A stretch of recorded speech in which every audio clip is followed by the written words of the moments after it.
Mac Power Users, episode 656. The Fundamentals Are Timeless with Stephen Millard.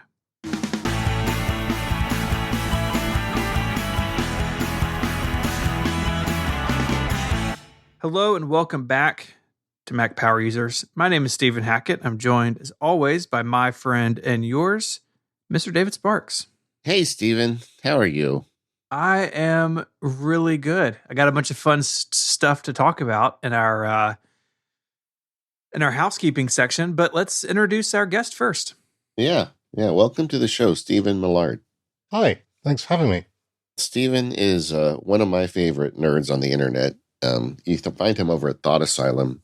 Stephen was a guest on the Shortcuts for Mac Field Guide. He shared a bunch of his cool tricks, but he does a lot of really interesting automation stuff, and he's written scripts for Alfred. He writes just lots of cool automation tools that we all can benefit from, and I've been a fan from afar for a while.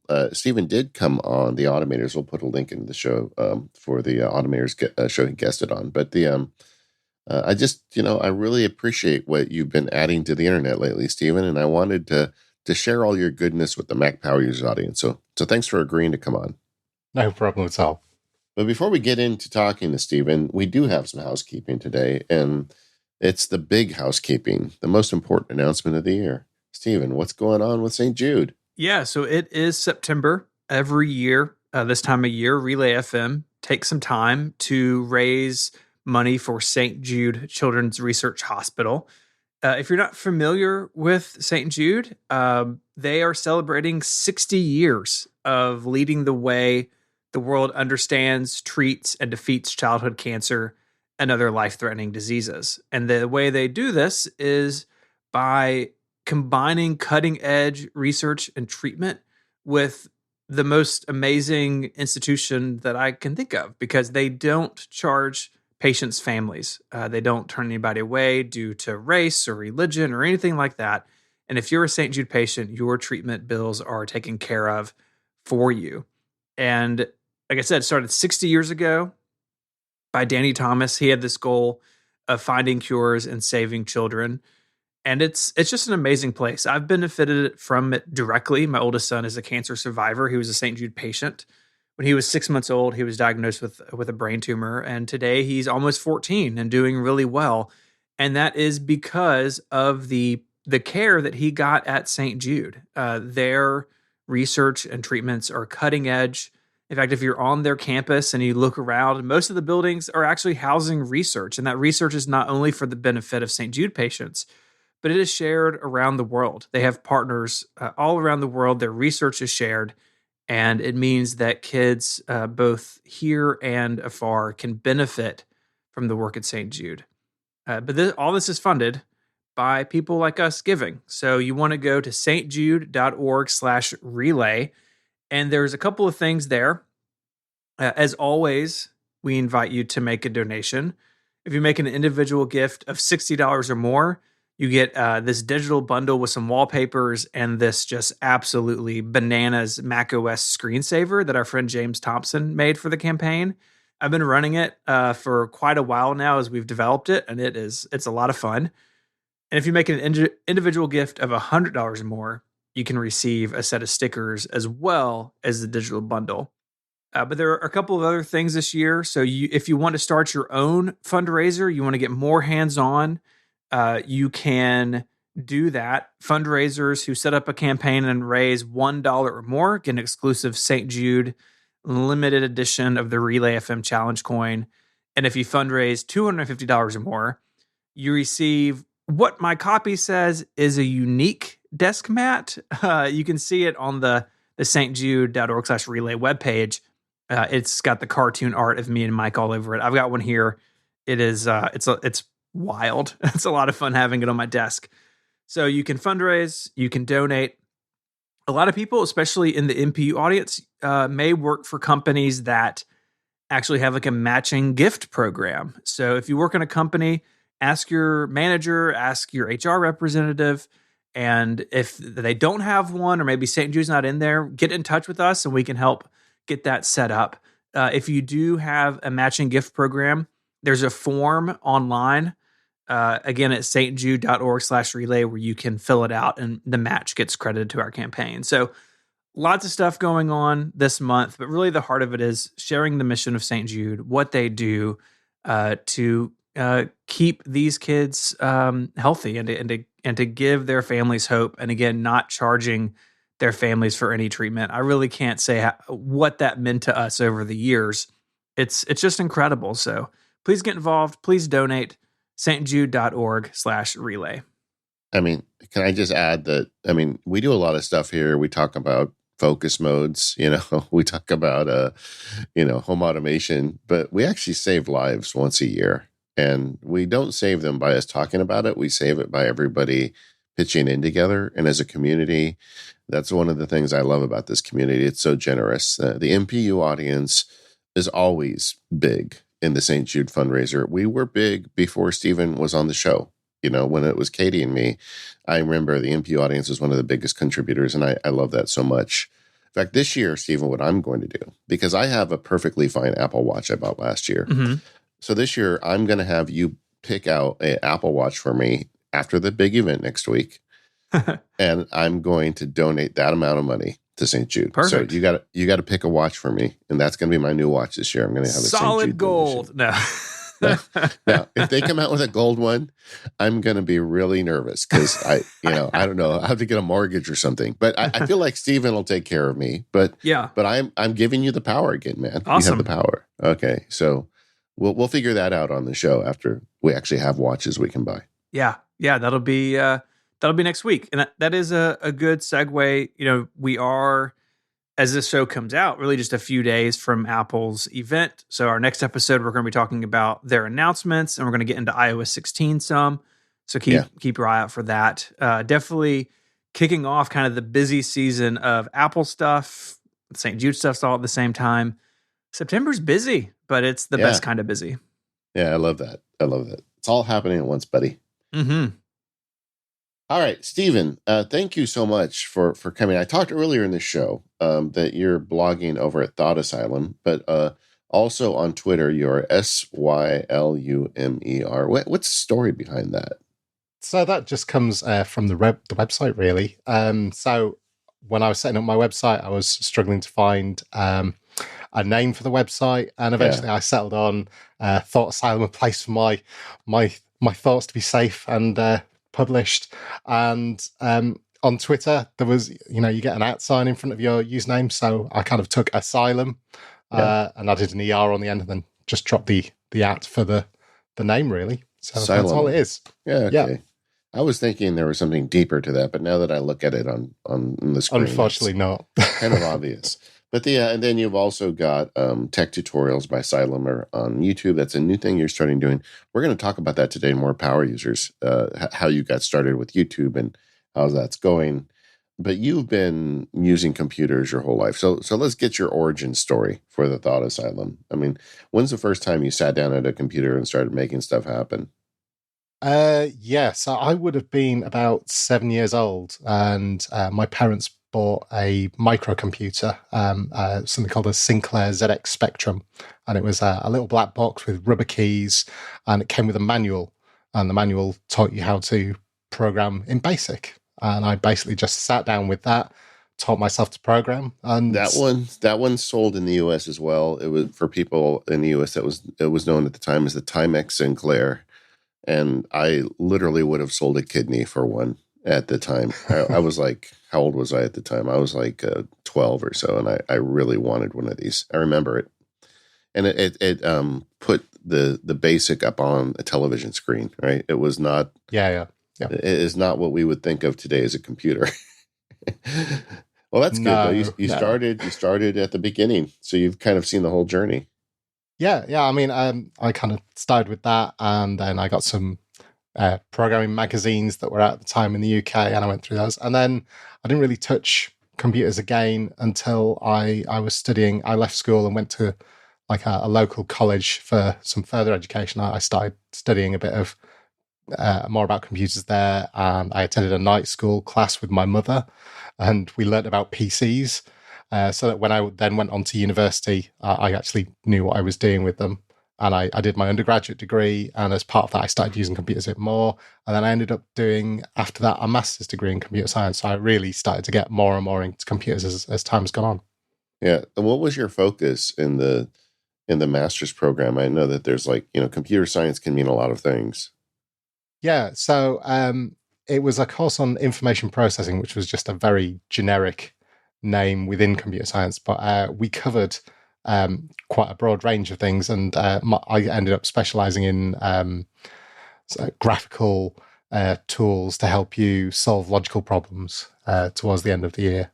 But prior to that, in my undergraduate degree, I was building neural networks for use in physics experiment analysis and all sorts of bits and pieces. It was quite a broad ranging opportunity really at university to do all sorts of things with computers.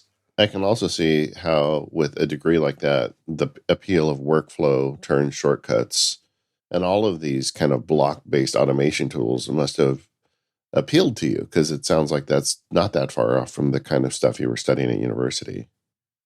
Yeah, I mean, honestly, when I first started using PCs, I was taught DOS and moving files around and organizing things, and that was like a whole new world to me at the time, and that was the basic building blocks of automation there. And it's just I've been getting access to more tools, better tools, more sophisticated tools ever since. So it's kind of a natural progression, I think. Yeah, that's always something I've been curious about, people who have degrees in this field. Like, do you get to a point where you feel like, okay, well, what I learned is so different from where we are that maybe it doesn't matter anymore? But it sounds like you've been able to pull that thread all the way through to what you're doing now.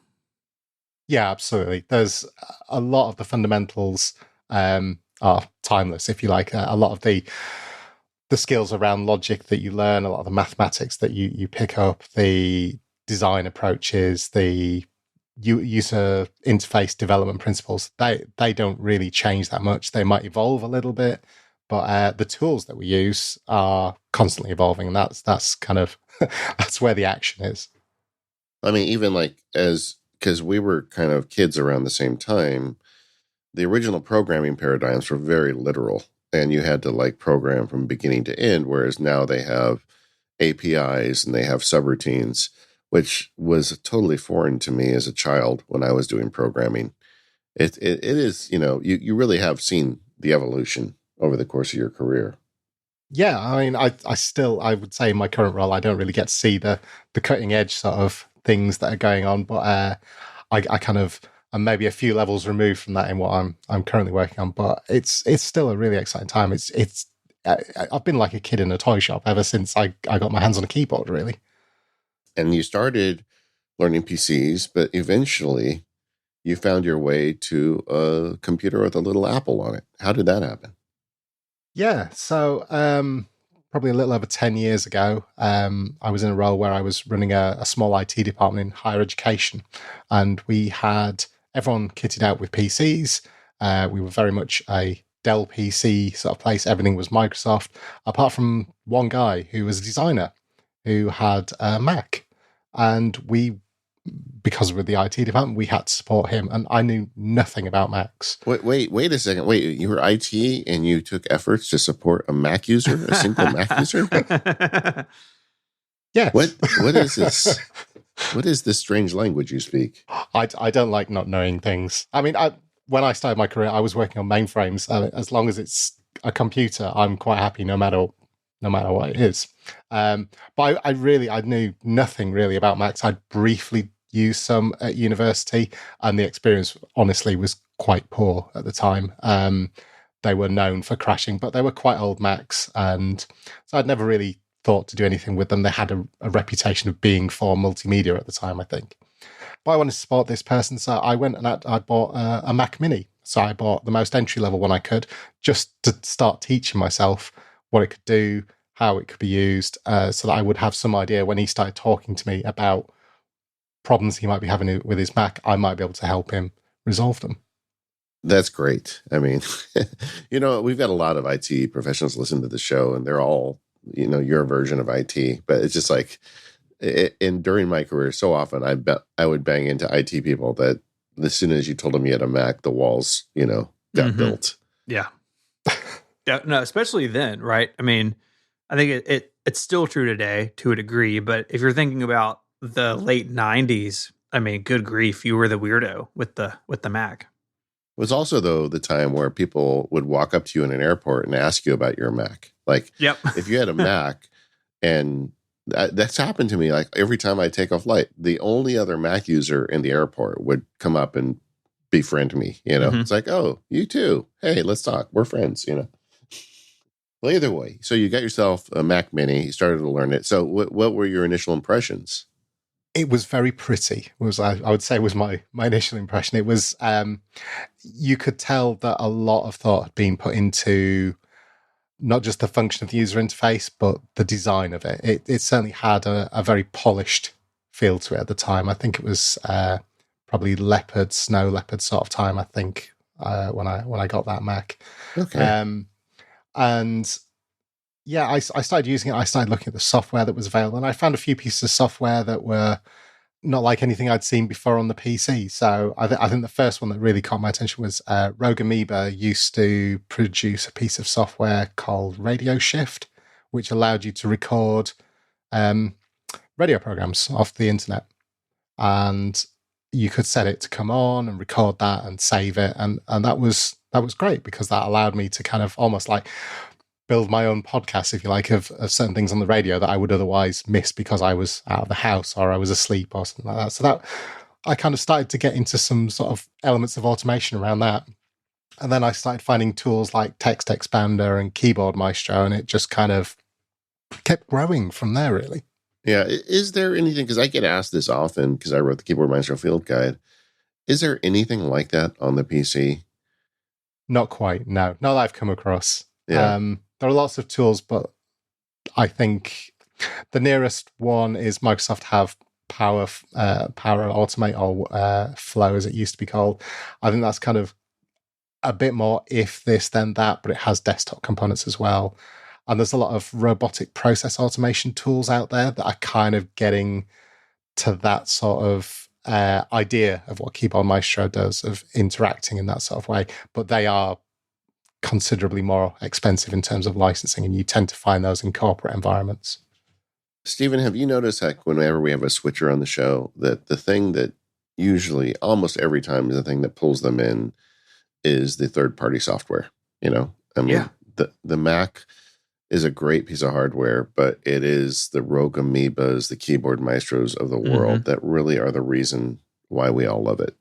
Yeah, I find that really fascinating because that wasn't always true. I mean, if you think back to the classic Mac era, maybe it was, but then the early parts of OS 10, those early days, it took a little while. And I remember kind of being a Mac user in the early aughts, like people like, oh, well, you need a Windows machine for this program and that program. But yeah, the ecosystem around the Mac, the third-party developers, that's what make the platform worthwhile. It's certainly a game changer in terms of how you look at a software platform. Is what you can take and build on it, and having the tools there to help you build your next thing or do your next piece of work that much better, that much faster. The third-party tools are always the ones that kind of pushing the boundaries, I think. Stephen, at what point did that Mac Mini go from a computer that you were trying to understand so you could support somebody to a computer that you actually wanted to use? So I guess it was probably a couple of years. So I didn't kind of jump all in on using the Mac when I first got it. It really was just to kind of slowly teach myself about it. But I got sucked in over time. And I guess there came a tipping point, and I decided, well, actually, this Mac Mini is okay, but I need something a little better. And so I bought a MacBook Pro. So I can't quite remember when that was, but it would have been like a couple of years later, or so, maybe around 2010, something like that. And that's when I kind of really started using it as my daily driver personal computer, if you like, and really started exploring and understanding the Mac to a whole new level. I would think a guy like you, the Unix underpinnings probably helped sway as well. Absolutely. Yeah. I love that stuff. I got taught a lot of Unix stuff at university. I'd never touched it until I went to university, and it was just everywhere. There are so many again, like third-party tools that are just lined up, ready to use. You can download them, or they're pre-installed, and they're so efficient, so powerful for doing manipulations of text files and things, which I was doing a lot of at university. And then knowing that I had access to that on the Mac, it was just it was very reassuring, honestly. That I could, if I ever got stuck with something, there's a really good chance that I could just use like Mac ports or something, get a piece of command line software on there, and off I go. Can we use Unix as a verb? Like you could Unix your way out of it.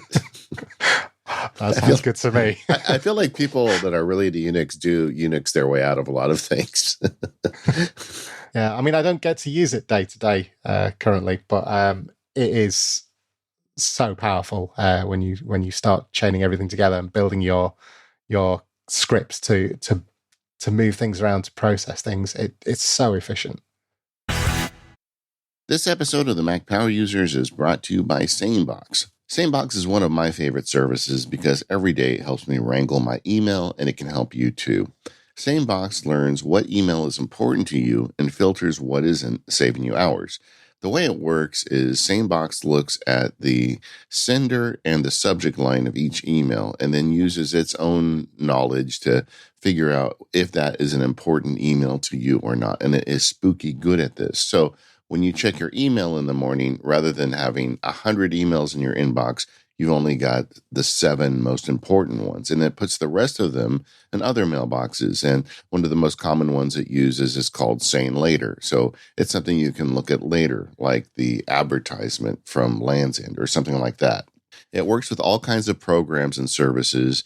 You don't have to have a special app. And I really like pairing SaneBox with Apple Mail. If you use Apple Mail, SaneBox adds all those features that you wish Apple Mail had. So you got the filtering like I was talking about. You can put things in Sane Later. It's also got what they call the Sane Black Hole, which allows you to unsubscribe with one click. They've got a snooze feature. If you want to defer email until next week or tomorrow or the weekend or whatever, it can do that. And that's actually quite a powerful tool for email once you start using it. They've got reminders. Probably my favorite feature in SaneBox is reminders. So if you carbon copy or blind copy an email to 1 week at sanebox.com or February 7 at SaneBox, it's going to put the email off until that date or that amount of time.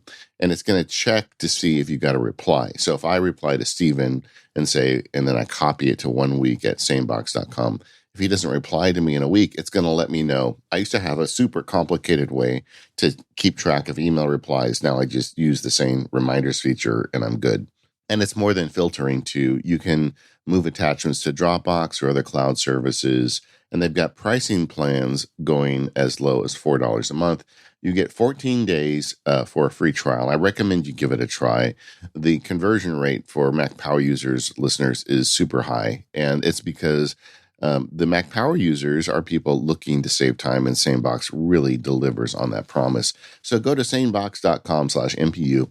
You get a $25 credit. We negotiated that. That's the highest credit they give to anyone, and we wanted the MPU listeners to get that. Once again, sanebox.com/MPU. Get that $25 credit. Try it for a couple weeks, and I bet you'll be hooked like I am. So thanks again, SaneBox, for sponsoring the Mac Power Users. Everybody check it out and stop drowning in email. So, Stephen, what are you using today in terms of Apple hardware? So currently, my my daily driver, if you like, is I've got a 2018 15-inch MacBook Pro, so an Intel one. I really wish I had one of the silicon ones. They look absolutely amazing. Just don't get near one. That's all. That's my only advice. If you've got an Intel one, don't spend any time on an Apple silicon one. That's dangerous. But honestly, even this Intel one, for everything I'm doing at the moment, there's a few things it's maybe a bit slower at, but it's still fine. I mean, my previous MacBook Pro I ran for probably 8 or 9 years, and I swapped out the hard drive for an SSD. But I try and get a decent MacBook Pro when I can afford one, and I expect it to last for years, and they always do. Yeah. So I've been running that for a few years, and it's rock solid. It's absolutely fine.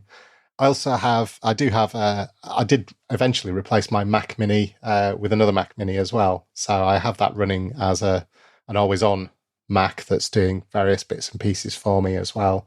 So I have that doing things like running Hazel in the background, so I can drop things into Dropbox or something, or monitor it and do nice things for me, like working with PDFs, splitting them up, or combining things together, and doing things like I have a scan snap attached to it, so I've got it set up so that my wife or I can scan to it, and we can set something to say where it's going to go.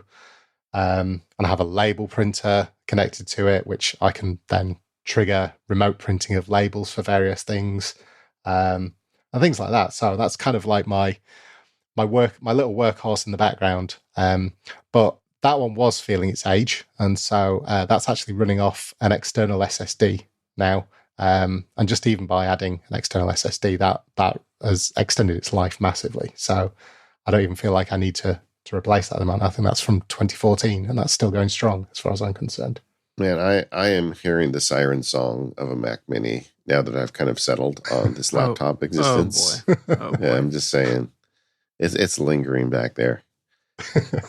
And then all these great ideas. Have you tried any experiments with the Mac Mini that just didn't work out? That you're like, that's not worth it. I don't think so. I think everything. You're not helping, man. You're not helping.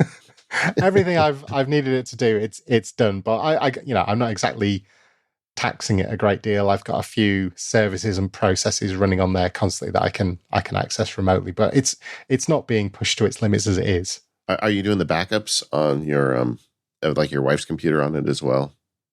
My wife doesn't actually have a Mac at all. She has an iPad. But yeah, she just manages. My wife and children all manage with just iPads at the moment. So there's only me who's got a Mac. Yeah, I mean that's kind of the way of the world for a lot of folks, Well, all I can say is 2018. At some point, you're going to have to replace that MacBook Pro, and you're in for a wonderful surprise once you get on it. But if I were you, and anybody that has an Apple Silicon Mac, I would not touch it with a 10-foot pole. The only thing I'm not looking forward to, I seem to be one of those strange people who actually likes the touch bar. Okay. Yeah. For me, that's like it's like my Stream Deck on the go. Okay. I love the Elgato Stream Deck. It's really great for triggering stuff, but it's like when I'm traveling, I do have a case to take that in, but it's a bit bulky to carry everywhere. And so the touch bar functions as my Stream Deck a lot of times. So I am conflicted about that one. Did you customize it at all? Oh, absolutely. Of course. Yeah, I'm sure you did. Better Touch Tool is a mainstay on my computer. Yeah. Shall we say? I mean, honestly, we could just stop right now and spend the rest of the show on Better Touch Tool, and I'm sure you'd have some cool tips. Yes, it's just like so powerful. And then which Stream Deck are you using? So I've got the 3x5, so the 15 key Stream Deck. That's the tiny one was, which is I think it's like only 3 or 6 keys or something. That was just too small to me to be useful. I actually did start with there's something called a keybow, which is almost like a numeric keypad that has a Raspberry Pi inside of it that you can customize. I did start with that, and I found out I couldn't always remember what was there, so I switched to a Stream Deck so I could customize the buttons. But I find just switching between apps, I'm never running out of buttons to use things. And the larger Stream Deck, I don't have a very large desk. I don't have room to fit that on. Yeah. So what you're doing is you're having it reconfigure itself depending on which app you're using. Yes, absolutely. Yeah. What are some of your favorite? I'd love to hear it. Like, what are some of your favorite tips or cool things you're doing with the Stream Deck? I know someone like you has to have some fun tricks up your sleeve. The main thing I use it for is triggering Keyboard Maestro macros. So most of the magical things that go on my Mac seem to be driven by Keyboard Maestro in some way. So I actually just have them set up to, at the moment, to trigger just by the URLs because I'm experimenting with the Better Touch Tool beta support for the Stream Deck. So I've just closed the Stream Deck software and I'm all in on the Better Touch Tool one now to see if that's going to give me any advantages or not. All right, let me break that down for folks who haven't kept up with that. So, yeah, like historically with Keyboard Maestro, they have a plugin, like an official plugin, which I find to be kind of tedious, because you've got to map it to a specific location on the Stream Deck, and then there's a third party one called KM Link. I don't know, Stephen, have you ever used that one, the KM Link? Yes, yeah, absolutely. That's the one I do use when I'm running the Stream Deck software. You can put it on your Stream Deck software. You can attach any script, and it goes and it like finds all your scripts.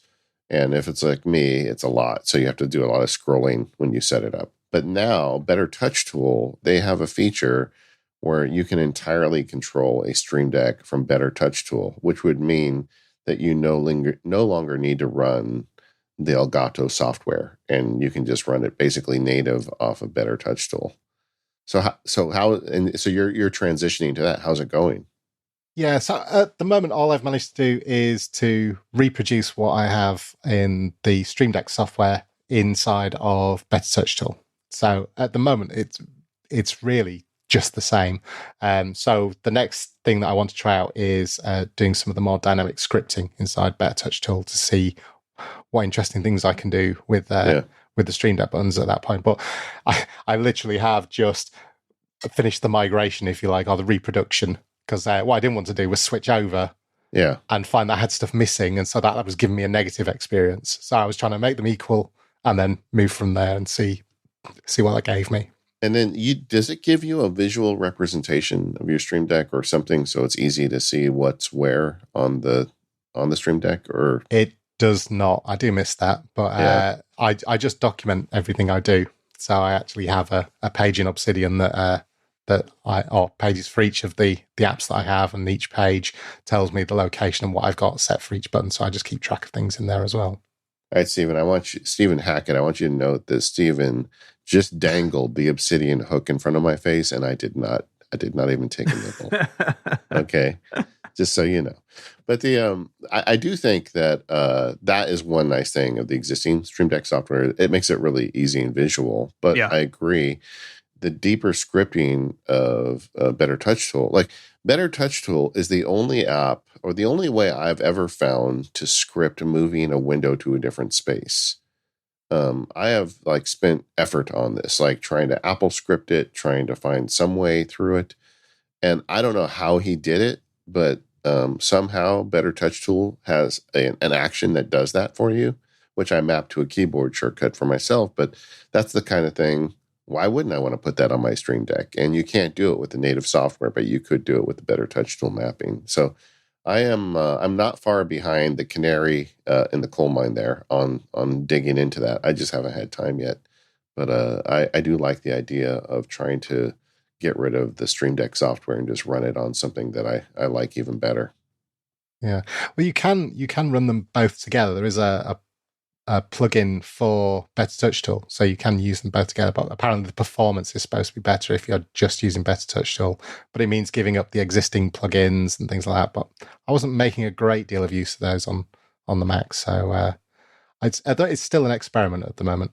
Yeah, I think the idea of running them both at once seems like just a recipe for something that's going to one day bite you, and you're not going to know why. So I'm not a big fan of that idea. So, but we got off the path here a little bit. So you've got the Mac Mini and you've got the MacBook Pro. What about your non-Mac hardware? Are you a tablet guy, or the rest of Apple's stuff? Yeah, I've got. I like the reliability of the Apple things. I used to be I'm almost a card carrying Android user. And that was until around the time my first son was being born, and my phone kept crashing, and I decided I needed a more robust and reliable phone. And at that point, I had an iPod Touch, and I thought I'm gonna invest in an iPhone. And then I've been using iPhones ever since. I'm still on an iPhone 8 Plus, but I do have some money set aside for maybe disappearing out my bank account in the next month or two. Mm-hmm. Yeah, yeah. It's high time. I've been kind of holding on, and my phone still works. It's still fine, and I like to get as much use as I can and be ecologically conscious about these sort of things. And it is time that I need a new phone. So I'm looking forward to seeing what Apple are going to give us in a few weeks' time and see what I'm going to go for. I also have one of the older iPad Pro, so it's probably my oldest bit of sort of day-to-day carry hardware at the moment. That's a 2016 iPad Pro, a 9.7-inch one. That's definitely feeling its age. I would love to upgrade that this year, but I think the phone's going to win out overall. So Sure. Maybe next year, or maybe it'll be a Silicon Mac. It depends how close I get to one. And I have a Series 4 Apple Watch, and I have AirPods, and I love the way everything works together. And that's the idea, man. Get it all from one vendor, and hopefully it all works. I mean, as someone who's kind of grown up with computers, I think you can appreciate that. I remember what it was like trying to make, this PC work with that thing, or, remember the Palm Pilot, and it was just really difficult when you had all these different platforms. Mm-hmm. And I think that's kind of a holdover for me. Maybe it's not as hard anymore as it used to be, but that's definitely one of the sticky reasons why I like Apple. Yeah. Well, I spent 4 years working in an IT department, or managing an IT department, IT support and all of that. And there were definitely challenges, but I would say I'm more of an end user these days, but things have definitely improved. I would say the Macs are definitely more stable and more robust in general, but I think the hardware support is probably on a par these days, I think, in the main. Yeah, do you own like a PC, a Windows PC? Do you do much work on that side? I don't own one, but I do use one practically every day with my day job. How is Windows doing now? I mean, I haven't spent a lot of time with it. Like Stephen and I did an experiment about 2 years ago where we used it for a couple of weeks, but I'm not using it day to day anymore. Same as it ever was, I would say. So it functions just fine for what I need it to do. I'm quite familiar with the sort of things that I need to do day to day. And I'm one of those people. I automate on the Mac. I automate on Windows. If you give me a computer, I'll automate it in some way. And so I make my computer do all sorts of whizzy things that my colleagues have no idea how I made it to do that. And I will bend it to what I need it to do. So I probably don't notice as much as other people what it's like. But I think much like the Macs, the sort of big difference that made such an improvement over the last few years has been the standardization on SSDs. Yeah, it's just the performance just went through the roof when that happened. Although obviously the silicon chips in Apple's Macs these days are really giving it to the PC manufacturers. Yeah, they are. I mean, it is weird looking back. I remember, when we had the floppy disks and we moved to hard drives, and it was like this monumental change in the way our computers worked. And then we went from hard drive to SSD. That was the next huge leap. And I guess to a lesser extent, the transition from Intel to Apple Silicon was a huge leap. But I honestly don't know what the next vector for that is. I mean, what is the next thing that changes that makes computers way better? The only thing I can think of off the top of my head would be batteries. Like suddenly there's some big leap in battery technology where your computer just runs for like a week on a charge and you don't think about batteries anymore. But I don't know where else they move. What do you guys think? I mean, I think that's definitely a low-hanging fruit at this point. I mean, I feel like the efficiency and the power that we have with Apple Silicon is great, and battery life is better because of it. But you're right, it's been a long time since a big breakthrough. I would have to agree on the batteries, purely because that battery power is everywhere. We've gone, everyone's going electric vehicles at the moment, and off-grid power and things like that. So the investments in the science and the technology around batteries is huge at the moment. So if there's going to be a large breakthrough, that's got to be one of the leading areas that it's going to occur in. But I think the impact is going to be far more than just computing. It's going to extend into all sorts of areas of our lives. Yeah, and in fact, I'm showing my age by talking about it in terms of laptops, because I feel like we're going to feel it way more in our iPhones or whatever the thing is that we carry in our pocket than we will in our actual computers. It's like, imagine an iPhone that just runs for like 2 weeks. Well, I would imagine we might even see it in watches first or something like that, because they're going to be smaller and cheaper to to prototype. This episode of MPU is made possible by Electric. When you think of the phrase boss move, you may think of making a bold business decision or maybe giving a great presentation in front of your board. The reality is, sometimes being a boss in a small business means sorting out the orange juice that you spilled on your own keyboard or helping a staff member when setting up their new laptop. The team over at Electric knows small businesses, maybe like yours, face these challenges. That's why they've solved this problem for you by operating as your IT department. Instead of spending your time sorting through unused application licenses, setting up employee laptops, and answering never-ending IT questions, you can focus on building your business. With Electric acting as your IT department, you can get back to what you're good at. Plus, you get a really cool IT platform to see and manage everything. Look, I get it. I'm a small business owner. Delegating is hard, but with Electric, you are getting an awesome platform and team to help run your IT in your company. It's really important to focus on what you're good at and know when to let go of other things.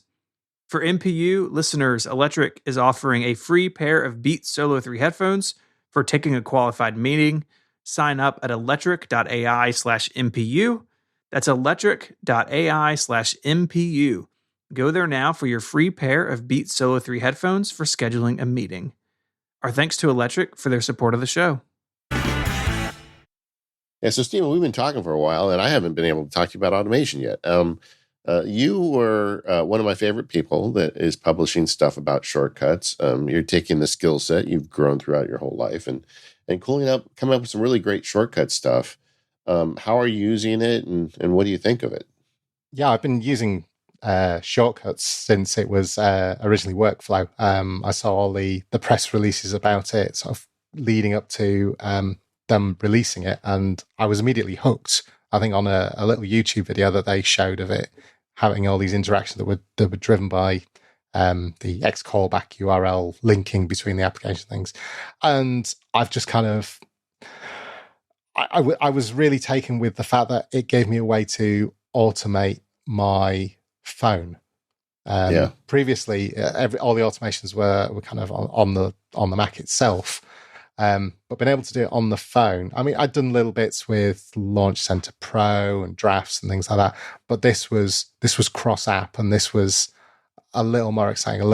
It gave you new ways to do things, and so that was kind of, if you'll forgive the phrase, the gateway drug that kind of attracted me to making more use of shortcuts or making more use of Workflow at the time. I mean, they really didn't have a plan for automation when they launched the iPhone. It's obvious in hindsight. Yeah, totally. But I mean, why would they? That wasn't the focus at the time. You know, it's evolved into that, and obviously with the acquisition and bringing Workflow into the Apple ecosphere and making it shortcuts has just given them so much flexibility and in what they can do and how deep they can hook into things. And that's just opening up lots of great opportunities that not only just apply to the phone, but thankfully after fairly recent additions to the Mac as well, which means you can have this cross-platform automation, which is a gold standard, if you like. Of course, problems aside on the Mac that they've experienced with creating everything in Swift and the challenges that have kind of been presented there, but the idea that we can have this thing operating across all the platforms and hooking into everything, it's going to be the glue that binds everything, and so that's really exciting to me. Yeah, I am really warming up to shortcuts for Mac after a year. Originally, it was very difficult the first year, but you're starting to see so many interesting third-party app developers tie into it now that I really feel like in a year or two, this thing is going to be a very big platform for automation for normal people. Where you don't have to learn to write Apple script or go into the terminal to do something.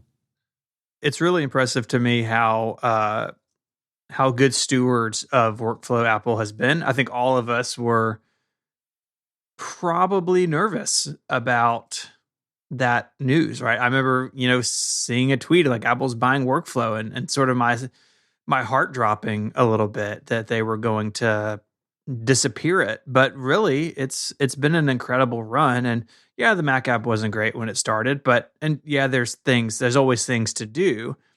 But overall, I feel like Apple's done a good job at taking what was this third party utility and bringing it in house and supporting it in their own apps. And I've been really encouraged by all of that.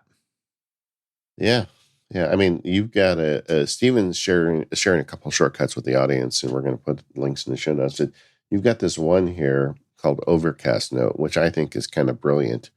And it really is a good example of what Stephen Millard does, because you could make this a simple shortcut, but you actually take it a couple steps deeper. Tell us about this Overcast Note shortcut.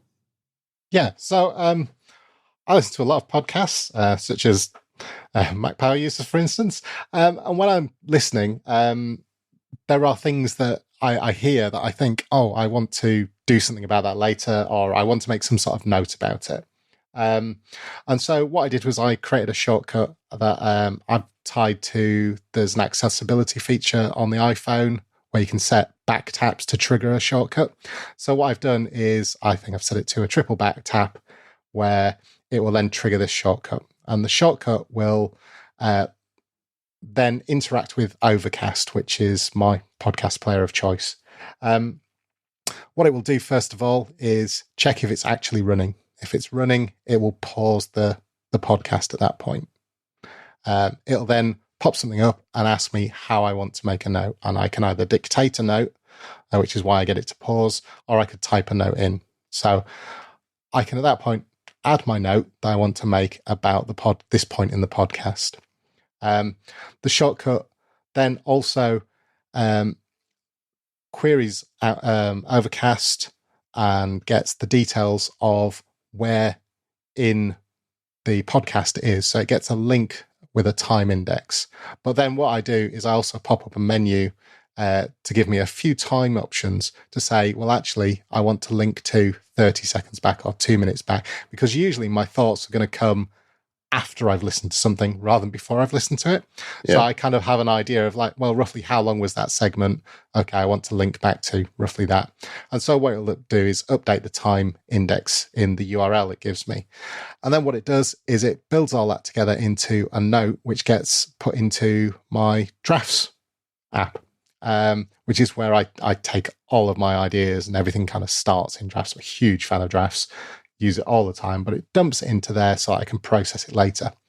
And then it checks back and to check if Overcast was playing at the start. And so for that, I'm actually using, there's an action in the ever useful Toolbox Pro, which is a helper app for shortcuts that lets you know if there's audio playing at the start or not, audio currently playing. So I check that at the start, and if there was audio playing, it will restart Overcast. Whereas if I'd had it paused manually, for example, it wouldn't immediately start playing it again. But that just makes it really easy to very quickly take some notes about something I've just heard in the podcast, get a much better, more accurate time index link for Overcast, and put it somewhere where it's going to be front and center in my queue to process later on. Yeah, I love this because, I mean, it would be easy enough to make one to pause audio and let you write a note and save it to Drafts, but you're actually yanking the podcast title, the timestamp. You're making a user option to adjust the timestamp. I mean, you're really like just dialing this in. And then at the end, just for a flex, you start the audio again. I like that. Yeah, so I mean, it did very much start out as the very basic version, but then there are little things that niggle at you, and it's like, oh, I could improve that a little bit. I could change that a little bit. And so over time, that's what I did.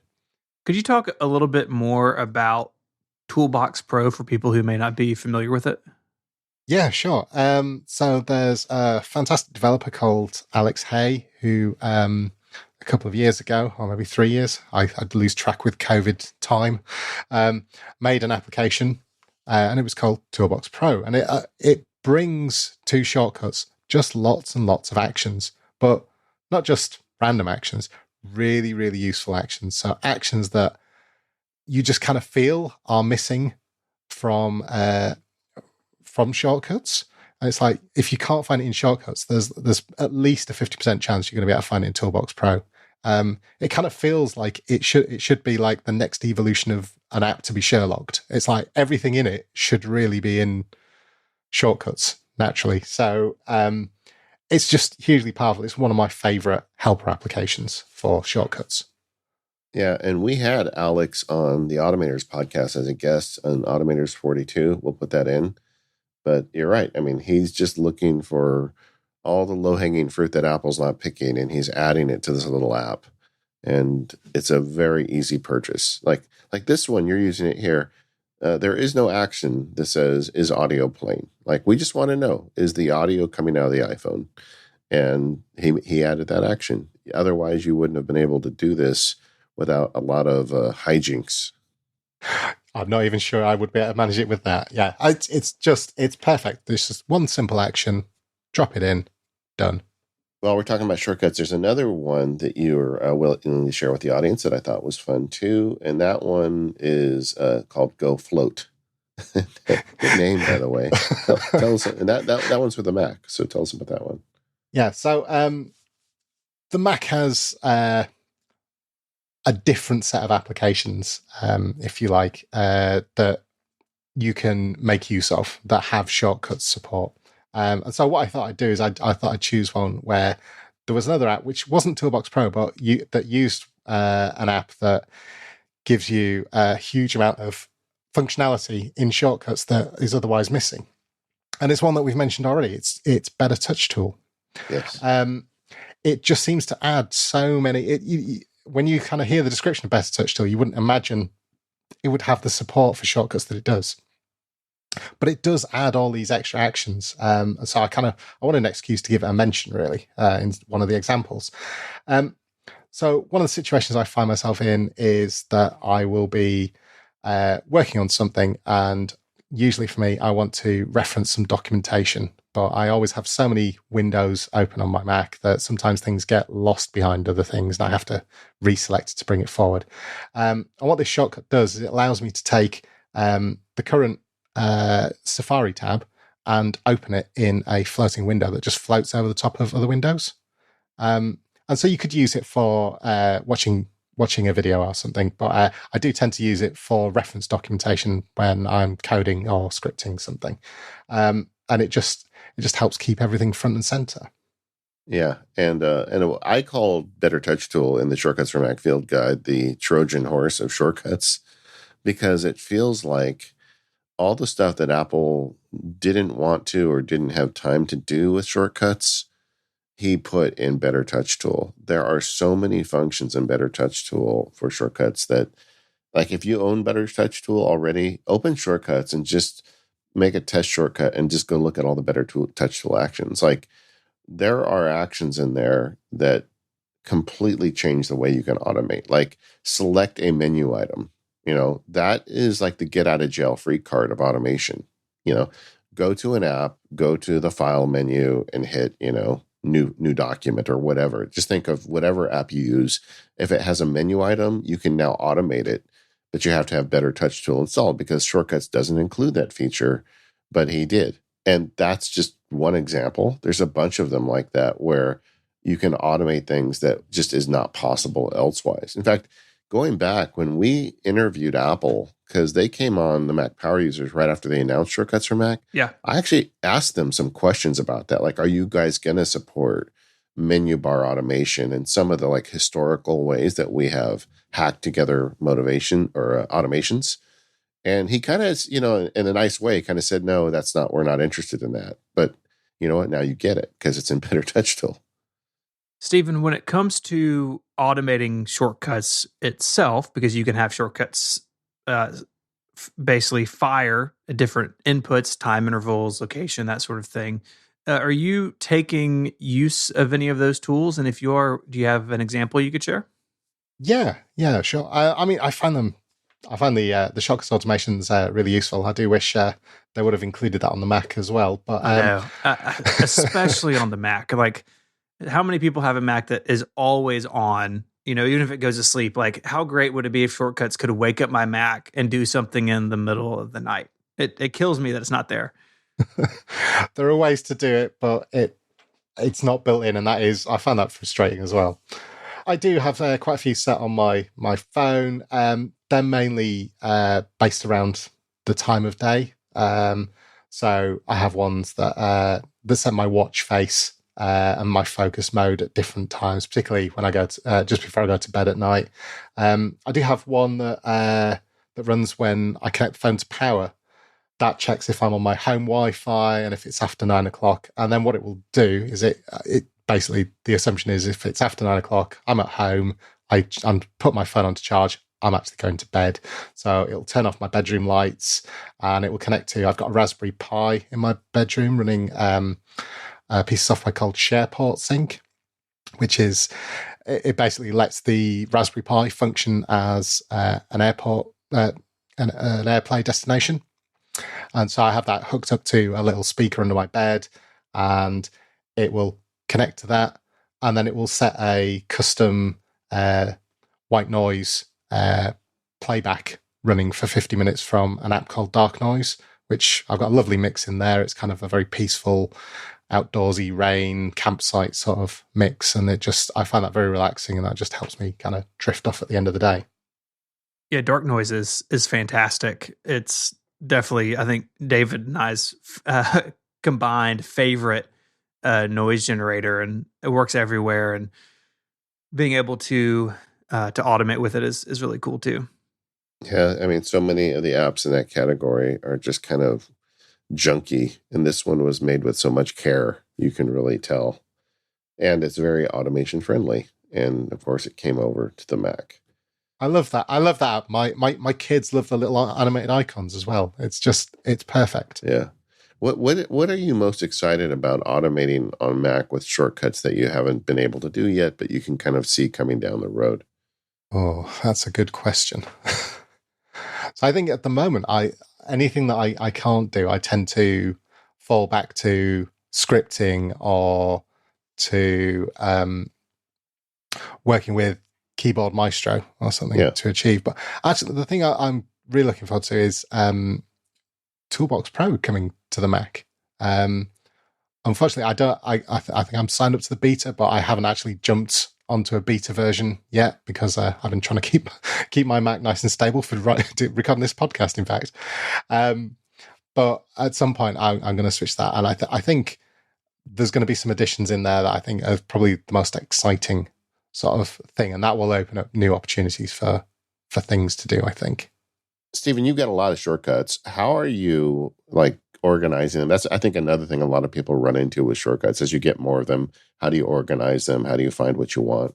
Before shortcuts had folders, I was using an app to organize and launch the shortcuts that kind of did provide folders. But since that's come along, I've kind of switched over more to doing it in the application itself. But what I kind of brought with me was a naming convention that I use for my shortcuts. So I have usually just prefixes and things that help me kind of identify the shortcuts and separate them out, and helps me understand which folder I should file them into and things like that very, very quickly. And then if I want to just have purely the name, then I can always just have a different shortcut that calls that one. But that's kind of the main thing that I do to kind of help me organize them. So I have quite a lot of folders for shortcuts for different purposes, and I will move things into each of those. I even have a shortcut to help me remember the naming convention for some of them. Some I use regularly, some are not so much. So I have that little helper there. And then I also document my shortcuts when they start getting complicated. And so, just to mention Obsidian again, I'm afraid, I will add pages into Obsidian, and I will use there's an app called Hook that I know you're familiar with, David, that on my Mac I will use to create bidirectional links between shortcuts and the note page in Obsidian, so that I can quickly look something up and get the details on, like, oh, why did I approach this like this? Why didn't I do this? Oh, I've made a note of it in there. So I only do that for like the more complex shortcuts. If it's only a few actions, it's usually pretty obvious. But I try and name things accurately, name them in standard ways. It's all kind of good developer habits, I think, and then document what I've done. Yeah, I think that's always helpful when you download a shortcut from somebody, and if they've got some information in there, even if it doesn't explain exactly what's going on, but to give you some idea of, hey, these are the different parameters or different options you can set. I find it frustrating if I download an example from somebody and I open it up and can't easily tell what's going on. And so I definitely appreciate that about what you do. Your documentation is always very clear. I have a tendency not to build huge, complex shortcuts. Most of the shortcuts I build are for my own personal use. But again, kind of coming from a developer background, you try not to write huge, long sections of code if you can avoid it. You will try and break things up into routines, into functions, into separate libraries. And I've been doing that with shortcuts since it was workflow really, and trying to break down sets of actions within shortcuts into reusable chunks. And so that will be a shortcut that I then call from other shortcuts. And that gives me one place to maintain it, gives me one common piece of action to use. So I don't have to keep copying and pasting it into other ones and updating them all. It's just one place in there, call that, and that makes it much easier to build those complex ones. However, it does make it really hard to share it with anyone else. There's no way of packaging multiple shortcuts together. So that would be a nice addition to see Apple come up with, but I don't know if that'll ever happen. This episode of the Mac Power Users is brought to you by Squarespace. Go to squarespace.com/MPU and make your next move. Enter offer code MPU at checkout to get 10% off your first purchase.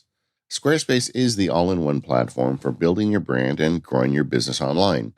With Squarespace, you can stand out with a beautiful website and engage your audience and sell anything, your products, services, even the content you create. And Squarespace has got you covered for all of that. With Squarespace, you can use insights to grow your business. If you've ever wondered where your site visits and sales are coming from and which channels are most effective, you can analyze all of that in Squarespace. Once you've got the data, you can improve your website and build a marketing strategy based on your top keywords or most popular products and content. Also, Squarespace sites look amazing. You can get started with their best-in-class website templates and customize them to fit your needs. It's as easy as browsing the category of your business to find the perfect starting place, and then you can customize it with just a few clicks. If you get stuck with SEO tools, you're going to be great with Squarespace. You can use the suite of integrated features and useful guides that help maximize the prominence among search results. All of this stuff is in Squarespace. And you hear podcasters all the time talking about Squarespace, but I'm going to tell you, it really is that good. I have used it for several of my personal sites. I still use it. I've recommended it to my family and friends and business colleagues. When I was at the big law firm, we got a multi-$1,000 bid for someone to build us a website. So I just asked the boss, hey, just give me a couple days. Let me make one for the firm. And I made one with Squarespace. It had more features than what the professional website, quote unquote professional, right, was supposed to give us. It was easier to use, and anybody in the firm that had the keys could make updates. It was just way better, and it just cost dollars a month rather than thousands. I use it, and I recommend it all the time. If you want to get a presence on the internet, I can think of no better place to start. So head to squarespace.com/MPU for a free trial with no credit card required.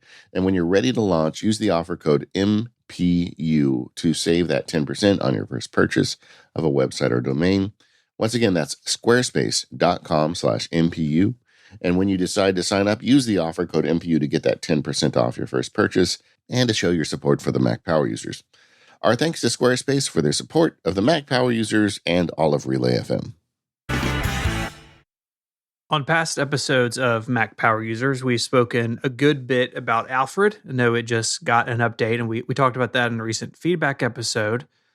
But Stephen, you do quite a bit with Alfred, including developing some workflows. I'm curious how you got into that and some things that you've been able to do with those tools. Yes, I kind of discovered Alfred, I think, when I got my first MacBook Pro and I started really looking around for software and things like that. So probably, as I say, about 2010, something like that. I loved it immediately. That was a piece of software that I hadn't really at that point come across any software like that on the Windows PCs. There was nothing to kind of immediately launch. There was Windows search, and I'm sure there probably were apps out there, but I'd simply not come across one. And then suddenly there was Spotlight, and then Alfred was like Spotlight supercharged. And I'd never come across Quicksilver or Launchbar or even heard of anything at that point because I was really still just getting into the Mac. So for me, it was totally revolutionary to kind of come across this thing that I could do. It almost gave me like a command line idea, but in a little floating window that I could kick anything off from, start anything, run anything. I use that daily for working with things on my Mac. And then in version 2, they introduced workflows, and it does remind me a lot of sort of the ways that things like shortcuts are put together, except you can have branching rather than it just being a straight list of action. You can move in different directions. You can have different conditions that set things going. And I started working with that, and it was quite similar to Automator in the way you could drag blocks together. It was very straightforward, I found, and I ended up creating quite a popular workflow at the time, which was for searching Evernote. Evernote isn't something I use anymore, but at the time I was a huge proponent of Evernote. I had everything in it, and I used it regularly. And then I kind of didn't really do much publicly for several years. I still had workflows for a lot of my personal projects. And then in the last few years, I just seem to have ended up creating several workflows for my own use that were more applicable to other people. And as far as possible, I like to try and share stuff that I've created if I think it's going to be of use, of some sort of benefit to other people, because then the effort that I've put in is kind of there's a greater expansive benefit from it. So if I spend an hour and it saves me an hour, then I break even. But if it saves someone else an hour as well, then that's a big bonus for me. So I try and share as much as I can. And so I started sharing quite a few of these workflows that I'd built. Yeah, there's a couple that you've made in particular I want to point out for listeners that they may be interested in. I think the first big one you did that I was aware of was Dr. Drafts. Tell us a little bit about that one. Yeah, sure. So as I've already mentioned, I'm a huge fan of Drafts. I've been using it since I think the earliest versions, back on my, I think even on my iPod Touch. And Drafts is an app where you can, I use it for, I consider it a text processing app, but it's an app for capturing text and storing it or doing all sorts of things with it. It's grown so much. And when it came to the Mac, I started looking at ways that I could automate it and interact with it more. And over time, I built up an Alfred workflow, which I call Dr. Drafts, because I use a trigger keyword to trigger most of the actions, and I use DR for drafts, so that's where the Dr. Drafts came from. And I suspect at this point it's probably the biggest workflow for Alfred out there. I don't know for sure, but it's pretty big. It's big enough that it warrants it. I've got an entire website just to document it and all the features it has. If you want to do something with drafts and you want to do it externally and you want to do it quickly through Alfred, the chances are that there's something in there to help you do that. And it's designed to be extensible as well. So it's designed so that there are reusable components that you can drop into your own workflows and customize it and build things out. So I would say it's pretty powerful, and it took me a long time to build and even longer to document, I think. Yeah. So you became a software distributor, honestly, with this Dr. Drafts workflow. I'm not saying that like facetiously. It is. People rely on this, and if you use Drafts and you use Alfred, this is the binding between the peanut butter and the chocolate. You really need to check this thing out. What are some of the interesting things you've heard people doing with Dr. Drafts?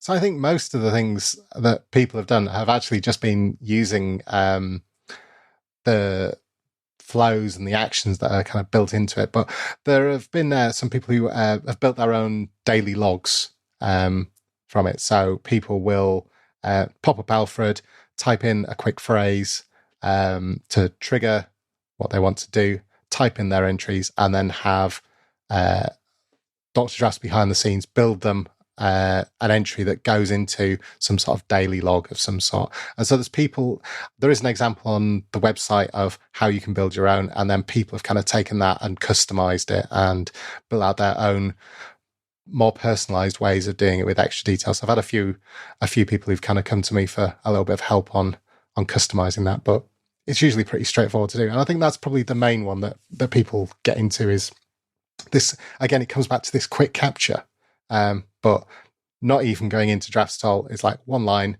straight into Alfred, captured, time stamped, anything you need to go with it. Yeah, I mean that's the idea. Like draft is the capture tool, and this is like improves the capture. It's great. And then bypass is the other. We've got others. We're going to go through a couple of these, but bypass is another one that I think everybody should have installed. If you have Alfred, tell us about what it is and why you made it. Yeah, so bypass is a companion workflow for Apple shortcuts. So a shortcut is a quicker way of getting somewhere, as is a bypass. So I like to kind of name things in amusing ways if I can. So bypass is basically a launcher in the main for Apple shortcuts. It lets you run shortcuts in a variety of ways. So you can just call a shortcut. You can call a shortcut and pass some text to it if you need a parameter. Alfred lets you work with files as well, so you can actually trigger a shortcut by name and get it to get Alfred to pass a file to it. But also, I've added some extra bits and pieces in that lets you copy various bits of information about shortcuts. So copy the name, or copy a URL to launch it, or copy some Apple script to launch it, or the latest one that I did was I added, for anyone who uses the PopClip app, so that adds a custom context menu, which you can add additional functionality to. The developer of PopClip a little while ago added a way to create these installation scripts that PopClip, it basically looks like something like a URL. It's a piece of what they call YAML. You can select that, click on it, PopClip will recognize it and will install things. And so I created a little action within bypass that would let you select a shortcut and create this installation snippet. So you could select your shortcut, produce that, put it into whatever text editor you like, open it in PopClip, and then that will immediately give you a way to launch that shortcut from PopClip. So you would use that to select some text and say you had a shortcut that changed things to uppercase. You could trigger that from PopClip. It's not a great example because that's already built in, but that sort of idea. I mean, it essentially lets you create your own PopClip plugins from shortcut actions, which, that opens up a whole lot of possibilities. Yeah, and this just gives you a quick way to create the installation script. Yeah, and so now Apple with Ventura is going to have the ability to search and launch shortcuts from Spotlight, but I can guarantee you it's not going to have all the features that Bypass has. So, it's okay. Like if you want to just launch them in a couple months from your Spotlight, that's fine. But if you want to go deeper, you can do that right now with Bypass and like passing arguments to them. It is a very impressive plugin. And anybody who has a Mac has shortcuts at this point. I think this is one that's worth checking out if you've got Alfred. And then the third one in this series that I think is also very useful is if you use Keyboard Maestro. Tell us about Conductor. Yeah, so for Keyboard Maestro, you need a conductor, someone who controls the orchestra. So Conductor is a companion workflow for Keyboard Maestro. And so very similar to Bypass, the main purpose is just to let you trigger macros by name. But it also has other functionality built in, so you can trigger a macro after a delay. You can open macros. You can copy links to Keyboard Maestro macros in various formats. So you can just get the URL. You can get a Markdown link. You can get a link to open the macro or run the macro. The idea was just to kind of build on that basic launching idea and again let you get to lots of additional information just to make it that bit more useful. And basically, since I've been using Better Touch Tool, I'm using Conductor. I used Conductor a lot to get the trigger URLs that I needed to then be able to put into Better Touch Tool to trigger those Keyboard Maestro macros. Yeah, I didn't explain that earlier. In Keyboard Maestro, you can have a macro triggered by a special URL. Like if someone goes and touches a URL, then something on your Mac happens. I covered it in Keyboard Maestro Field Guide. It's a really powerful way to launch automations. And so what he's doing is just getting that URL for each one and then adding it to a button via Better Touch Tool, right? Yeah.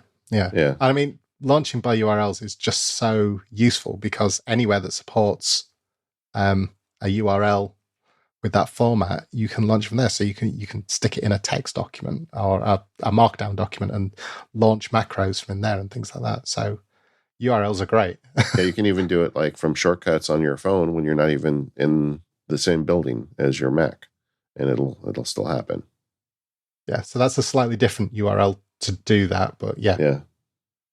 Alfred's new version has simplified this whole process of building automations. I'd even argue a bit that they've democratized it. It's a lot more drag and drop than it used to be. What are your impressions of it, and what do you suggest for people who want to kind of get into doing some of this Alfred automation? Sure.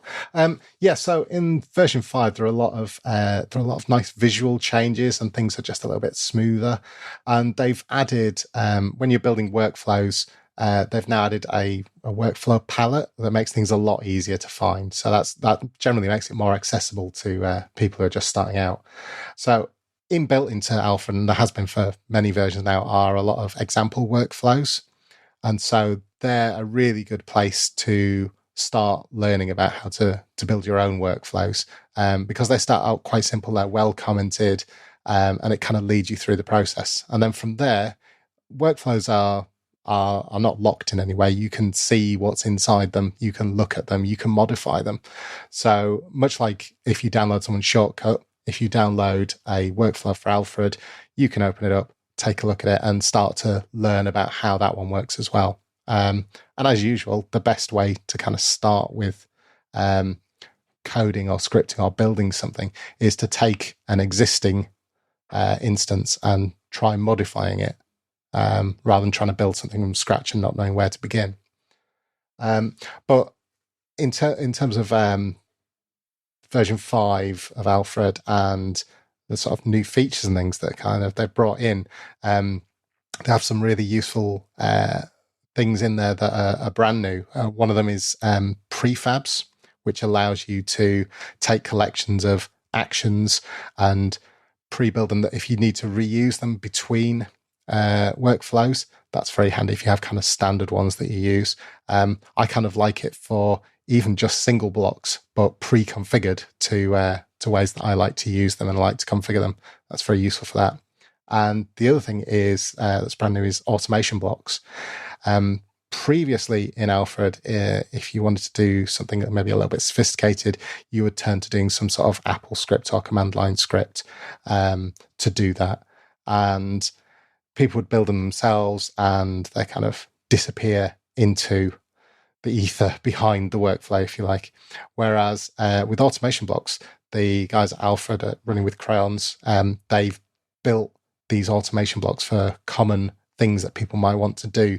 And they've built all the scripting behind it and put it into blocks that you can use in your workflow. So that takes a lot of the complexity of doing some of the harder things and makes it much easier, much more accessible. And it looks like it's something that can be really expanded in future. It is almost like the automations in workflow are almost like in workflow in Alfred, is almost like actions in shortcuts. It seems to be something that you could build out as a library and maybe even have additional libraries as well. Yeah, and you get an implied promise from the Alfred people that these blocks are going to be supported over time.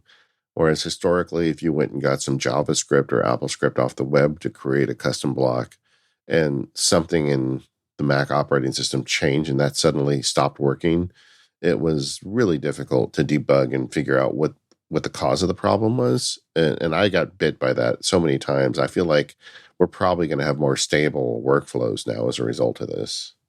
Yes. Yeah, I certainly think the switch on Python versions and deprecation by Apple of certain command line languages have certainly thrown a spanner in the works of a lot of workflows over the years.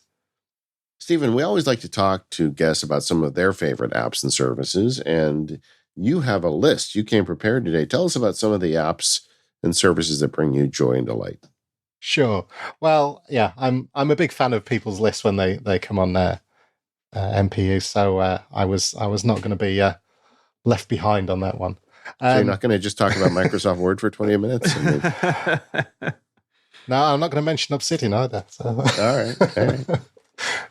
right. So on the Mac, one of the applications that I like to start with is Paletro. If anyone's familiar with text editors like Sublime Text or VS Code, or Obsidian, you might be used to the pop-up command palettes. So the same sort of idea as Alfred, really. You get this pop-up window that lets you interact with an app in some way. Paletro brings that to every app. And what it's doing is it's loading in the menu options. But as you said earlier, David, like if you get access to the menus, then you have access to like 99.9% of the application's functionality. So it just very quickly lets you get this pop-up palette that gives you access to all these parts of an application right at your fingertips just from the keyboard without having to learn all the keyboard shortcuts. You can just kind of start typing the names and it will filter that list down. I'm just so used to having it in text editors these days. It just feels really natural for me. And I'd really miss it if it wasn't there. Yeah, and I want to second the nomination for this one. I didn't know this existed until Stephen put it in the notes for today.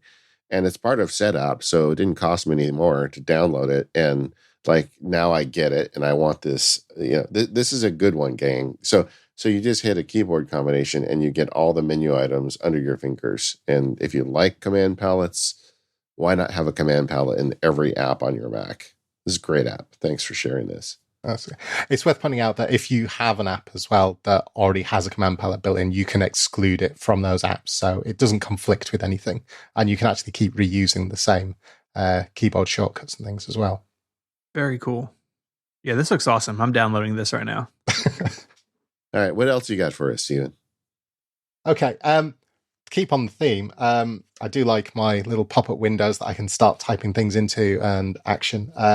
There's an app by Aptorium called Workspaces or Workspaces 2. It's another launcher app, but this time it gives you groups of things and notes. So I guess in some ways you can use it in a similar sort of way to where you might group things in an app like Bunch or something. You can use it to launch multiple applications or multiple scripts, or you can launch them individually. In Alfred, I build a lot of workflows that are kind of personal to me to do certain things that I want to run apps in certain ways or certain setups.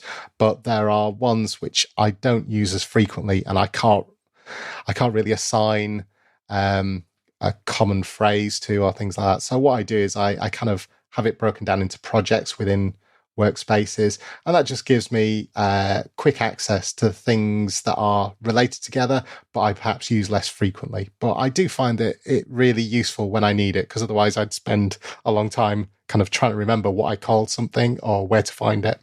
How do you distinguish doing this here between like setting it up in Keyboard Maestro? So as I mentioned earlier, Keyboard Maestro tends to be kind of the place where a lot of things end up to be triggered. So I do actually have within Workspace, I have a lot of scripts and things. So it's not just apps. You can have applications, documents, or including scripts, and it will execute those. So I tend to have maybe the instructions of what to do if it's more complex within Keyboard Maestro, but I'll be using something in Workspaces to launch it.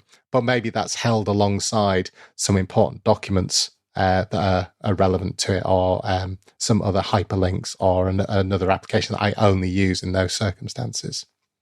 Yeah, that makes sense. What are some of your other favorite Mac apps?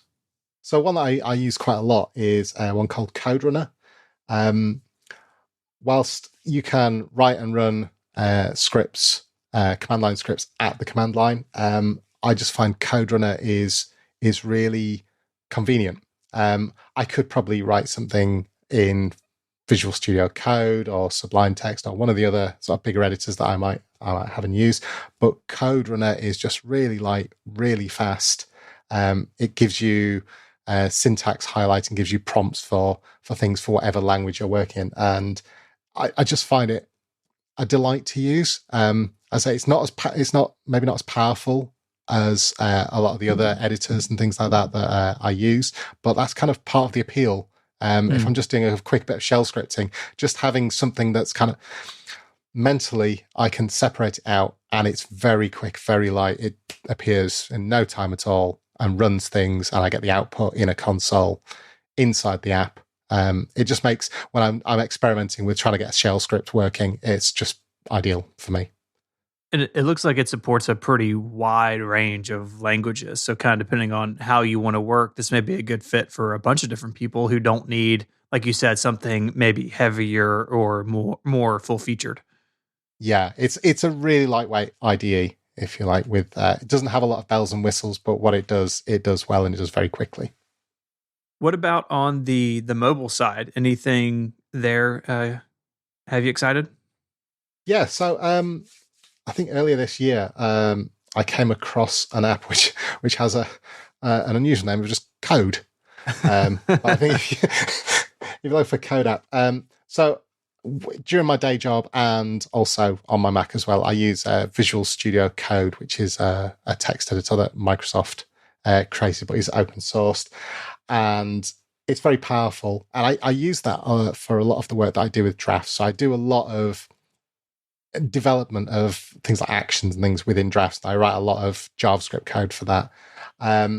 But when I'm on my iPad, I didn't really have a great way of working with the files behind the scenes that I tend to write in. And then I discovered Code App, which is an editor built on Monaco, which is what Visual Studio's based on, the Visual Studio Code. And so I just found it was perfect for working with my drafts code, because it would on the Mac when I'm using Visual Studio Code, I get my syntax highlighting. It pulls in definition files. So even for my own functions and things that I've created, it will give me documentation about them as I'm writing and using them. And Code App does this as well. I was just blown away that was actually possible. So because I do so much in drafts and I kind of tweak code and things, that having this available in the iPad has just kind of transformed what I can actually do with my iPad in terms of things with drafts. So I love it. Yeah, they say that you can't develop software on the iPad, but we keep hearing from people that are doing that. It doesn't have Xcode, I'll agree, but there's still a lot that you can do with an iPad these days. Yeah. Another one you pointed out that I like is Calca. Could you tell us a little bit about that? Yeah. So Calca is a symbolic calculation app. I use the ever popular pCalc for my sort of very straightforward calculation needs. But if I want to start trying to write notes, for example, to go with my calculations, so I'm working through a problem and I need to note down, well, okay, this has a real name. This corresponds to the width of a particular room or something, and I can start almost like assigning variables and things. And the symbolic calculator, Calca, lets me kind of build out these instructions. I think it's probably a bit like Solver, but I've been using Calca for ages, and it's just really great for kind of helping me think through, I guess, longer mathematical problems that I'm dealing with. And it's really convenient just being able to have it on my iPhone, on my iPad, and just work through it. And it's great if I need to template something that I know I'm going to reuse. I can just store a file in Calca, come back, and it's almost like a worksheet that I can just fill in the values, and they'll give me the answer at the end. And they have a Mac version as well, right? Yeah, they do. I don't actually use the Mac version. I only use the iOS version. I've never really needed to use the Mac one, but when I do miss it when I tend to come across these situations a bit more when I'm working. And so because I'm working on a Windows PC, I did come across a web app called NoteCalc that is pretty similar, and so that's a good alternative. But Calc is really not an expensive app, and it is absolutely solid. It's great. And then I noted that Stephen has brought a Marcos Tanaka app to the Mac Power Users. Have you noticed how that keeps happening? Stephen. It does. Yeah. Yeah. Play is really cool. Yeah. So Play's a video bookmarking app. It's a brilliant app for saving stuff to watch later in queues that you can set up within the app. I'm the sort of person, I've got so many little projects on the go, and I've got so many bits of research that I want to keep track of. And maybe, there's a few things that I want to watch that are maybe some entertainment, things like that. And so as soon as this kind of came out, it's like, oh my God, I hadn't realized I needed that, but I absolutely do. And so I got hold of Play, and it's brilliant. It just lets me, I find it really useful for sort of categorizing cues of information that I want to look at later, particularly around researching certain topics. So if it's buying a new piece of hardware or learning how to use a new piece of software or something like that, I can create a queue various videos up that I find as I'm looking around, and then set aside some time to watch them. And you can use Play, I think, pretty much on every device, apart from maybe a watch. And it includes shortcut support. I mean, what's not to love about it? Stephen, you also point out another app I had never heard of that I think people who are working both the PC and the Mac side could really benefit from. Tell us about Snapdrop. Yeah, so Snapdrop is a web app, and it allows you to share files a little bit like AirDrop. I quite often find that I would have things on my phone. I have an iPhone for work, and so I would have things on my iPhone for work. I want to get it to my PC, or something on my PC that I want to make sure that I get to my iPhone. And I don't really have any shared storage or that I can use between them. So I could email things, but sometimes I just need to do it quickly. Or sometimes I'm in a meeting and I need to share a file from my PC to someone with an Android device, and then someone else with an iPhone. And so trying to find a way to share things agnostically and quickly, I came across Snapdrop. And so, as I say, it's this web app, and it just allows you to connect things together and transfer files via your browser. And it's just really convenient. It's not quite as convenient as AirDrop, but it's the next best thing that I've found. Yeah, how does it compare in terms of speed? It depends on how quick your network is. I've never seen it run particularly slowly, but I've never tried to transfer particularly huge files. I think the most everything I've tried to transfer has been under 100 megabytes, and it's seconds to do that. So generally speaking, I found it really responsive, but I haven't really pressure tested it with any large files. This episode of MPU is made possible by SourceGraph. So you've hired a brilliant developer. That's great, but now you have to spend time getting them on board. And if your company is growing, this is something you're going to need to do over and over, but it's a big undertaking each time. One of the biggest challenges for new hires is getting up to speed with the project their new team has already been working on. And this can be tricky if the code bases your developers are working in are already large. Thankfully, SourceGraph makes it easy to move quickly even in big code bases. Developers know that knowledge is the most useful when they can find it. Centralization is helpful, but given the fact that most companies store knowledge in at least 2 different locations, how do you work to make knowledge accessible to those who need it? As a code intelligence platform, SourceGraph gives developers what they need to drive their own learning over time and in different situations. Teams without SourceGraph need to rely on asking colleagues or reviewing out-of-date documentation, which is cumbersome and time-consuming.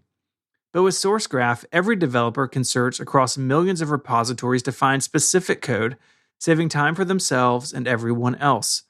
So when questions do come up, you know it's the big stuff that's worth the extra time. SourceGraph was created to make developers' lives easier. Today, they work with leading companies across every industry, including 3 of the 5 top tech companies, plus companies like PayPal, Uber, Plaid, GE, Reddit, Atlassian, and more. Visit about.sourcegraph.com to learn more. That's about.sourcegraph.com to find out why some of the biggest tech companies in the world use SourceGraph and to see what it can do for yours. Check out the link in the show notes to let them know you heard about them from us. Our thanks to SourceGraph for supporting Mac power users. All right, so as we publish this, we're just a few days away from the iPhone event. even though we're really not a news and speculation show, how can we resist a few days before the event, right? So guys, let's just go around the table a little bit and talk. iPhone, of course, is what we're going to get, the big star of the show. The rumors, as we are hearing them, is that it's going to be no mini, but a big size standard iPhone. Any thoughts on that? I think it makes a ton of sense. People like bigger screens, and that also means you get better battery life because they can cram more battery in there. I think the people who have hung on to the iPhone mini will be sad, my spouse included, but I think in the broader market, this makes a lot of sense. And a lot of other manufacturers have bigger sort of mid-range phones, and Apple doesn't. To get the biggest phone, you're paying the biggest amount of money, and to break that a little bit, I think is good. And I suspect this phone will prove to be very popular. I think it makes sense, but I don't know why the mini has to go away at the same time. Yeah. It's like it's like Sith Lords. There can only be two, apparently. Now, Stephen Millard, this is your year to update. I mean, what are you thinking with that news? I mean, do you know what you want? I'm not sure. Yeah, I think it's quite sad because obviously the minis were really popular with a lot of people. There are people who the bigger phones, they just don't fit in their hands properly, or they're going to end up dropping them. I think that's very sad. I kind of hope that they'll do something for people who want a smaller device. Even if it's an older model, just something, because that seems to be, it doesn't really feel like Apple to be kind of putting themselves out of the market for people who want a smaller device. But personally, I'm quite a tall, large person with big hands. I'm really looking forward to getting my hands on a nice, big, new iPhone. I'll tell you that the one, we just did a meetup on the Max Market Labs on this, and the thing I am most excited about is the rumor of camera improvements. Mm-hmm. I mean, this is the year that we're supposed to get the big jump in megapixels, and that will be irresistible to me. Yeah. There was a late breaking rumor too about the ultra wide really coming up in quality. Even on the 13 Pro, there's a noticeable difference in quality between the main camera and the ultra wide. I think bringing that closer together is going to be good.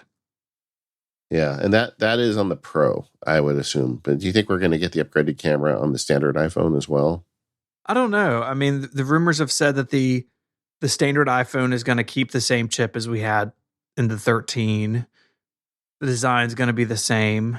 If the camera's the same too, it's like, why is the iPhone 14 a thing? Like, what makes it better than the 13? So maybe we'll see like the ultra wide get better on the regular phone too, but not the higher megapixel main shooter. I'm very, very interested in seeing what the standard phone gets, because so far the rumors have said, and we're still a few days out, doesn't seem to be a lot going on there in the regular iPhone land. Yeah. And look, most people are like Steven, who don't upgrade every year and who have a 2, 3, 4, 5 year cycle. So the year-over-year thing doesn't matter as much as it used to, but to have 2 consecutive phones that are basically the same would be unusual. And so I suspect some of this stuff will trickle down to the standard phone. It's just a matter of what. Yeah, and on the point of a better sensor, I am as interested in that for video purposes as I am for film purposes. Yeah. I think like they've got a lot of interesting video features. I like cinematic mode better than most people do, but it's limited to 1K. You know, if you put a 40 megapixel sensor in there, maybe we can get even 4K cinematic mode. I don't know. That's what I'm most excited about. What do you guys think about all these rumors around the always on screen, and do you think that's something you'd be interested in? I certainly think I'd be interested in the always on screen. I mean, obviously there's been all the development around the home screen on the betas. I think that would be really useful. When I'm sat at my desk, I have my phone charging on a little dock in front of me. So being able to glance up and see all the information, even if I'm not looking at it directly, to kind of trigger the screen to come on or something, I think that's going to be very useful, as long as I can get the information that I want to appear on the screen. That's going to be the question for me. What about you, Stephen? Hackett? Yeah, I think they're definitely going to do it. I mean, the complications that show up on the lock screen in the beta, they're begging for it, and it's worked well on the watch, I think. And so, yeah, this feels like a lock for me. I think it will be a Pro phone only feature because they're probably gonna have to tweak the screen some uh, from what they have now. But yeah, I'm the same. I'm in the same boat as Steven. I think it'd be really useful, especially at my desk, just to be able to glance over and have those little bits of information available all the time.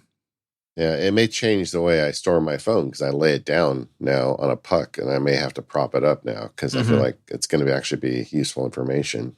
One of the things that seems like it's a done deal is all the notch changes. Historically now since the iPhone 10, we've had the big notch across the top.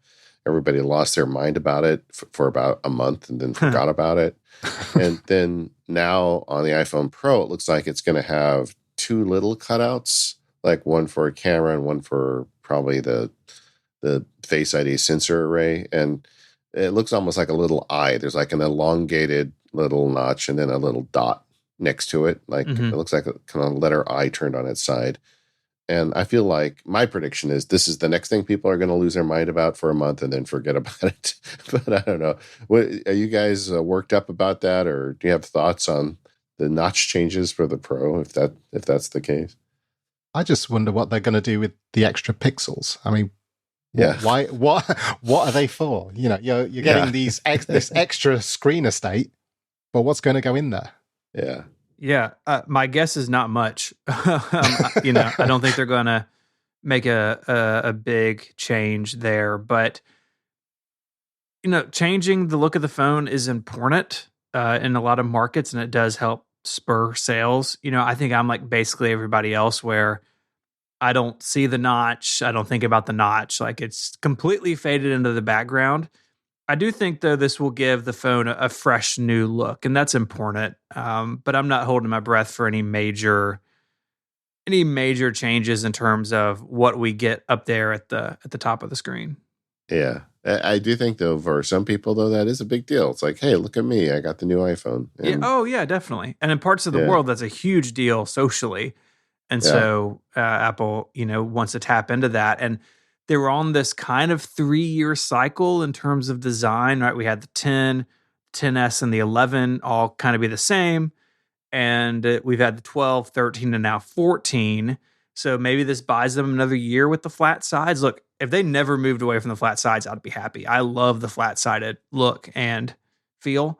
But we'll see, I guess, what this means. But yeah, I'm excited to see. Anytime there's a form factor change, it's always exciting. Yeah, I'm like you, man. I am not. The flat sides have not got old for me yet. I really like that design of the phone. And then in terms of also aesthetics, the rumor, I mean, who knows if it's true or not, is purple. That will be, every year they have like a unique color. Yeah. I immediately thought of Rosemary Orchard, co-host on Automators, who, if it's purple, she'll just buy it. But it's probably not for me, to be honest. We haven't seen it yet. We don't even know if it's true or not. But Stephen, you going to run out and get a purple phone if that's the case? Probably not. I do like purple, but I'm tend to be more a black or a space gray kind of guy. Especially if you're going to hold on to it for 4 years, right? It's like that purple might not look great in 2 years, What about you, Stephen Hackett? You going to get a purple one? No, I did the Sierra Blue this time, which has been a lot of fun, but I think silver and white may call me back this time.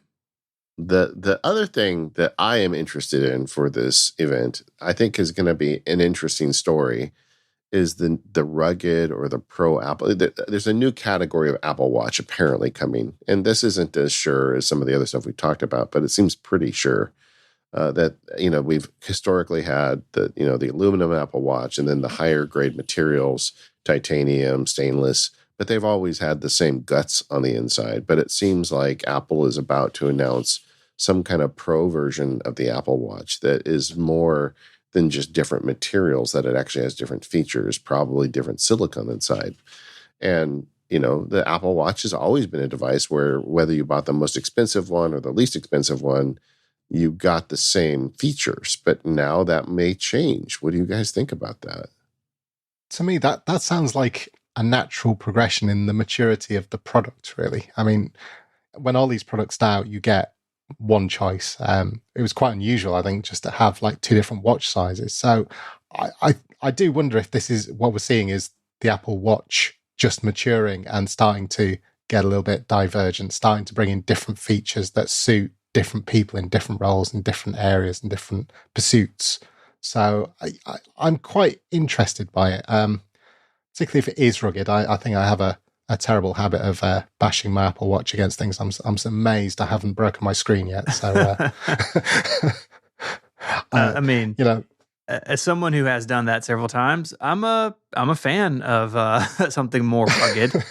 I don't know how much bigger I want to go. I have whatever the Series 7, the big one is, and like I honestly can't go much bigger on my wrists. And so we will I guess we'll see what that entails, but definitely interested in it. Yeah, I agree. It's a total natural thing to do. Look, they've done it with the phone, they've done it with the iPads. I mean, for years and years now, like 2 decades, they've had a consumer and a professional laptop line, desktop line. So it's very natural to me looking at the Apple Watch and be like, yeah, I could see 2 lines coming out of this. Yeah, I was originally offended by it. I thought, no, the Apple Watch should be something where everybody gets the same one. And it took me a while, but then, like you guys, it's like, oh, well, actually, that's what they do on everything. And that allows one in the labs discussion we had on this, one of the members made a great point of like, well, what if there's a feature that they can't scale up? But they want to try it anyway. Maybe there's a new medical sensor or something where you can't get, 50 million of them like you need for, the usual watch run. But if you had a higher price version that sold a, fraction of that number, then you could add this feature to it. And that makes a lot of sense to me. So I've come around on it as well.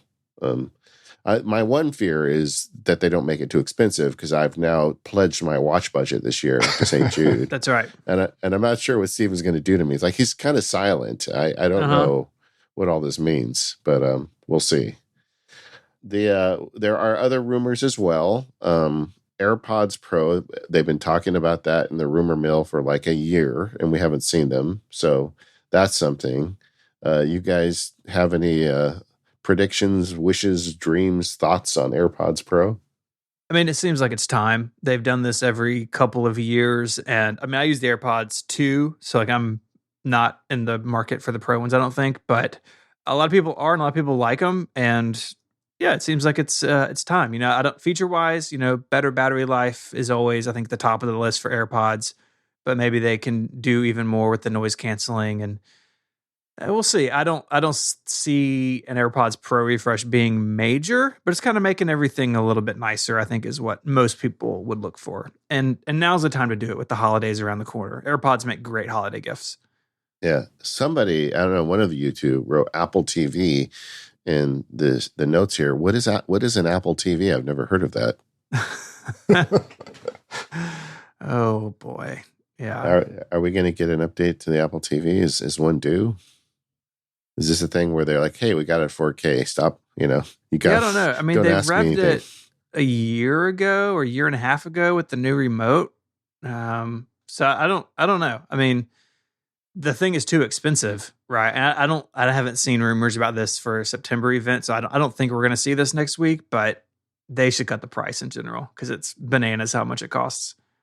Yeah, no, I bought a TV for the indoor studios, and now I have to buy an Apple TV. So that's going to be another $150 or whatever they charge for it.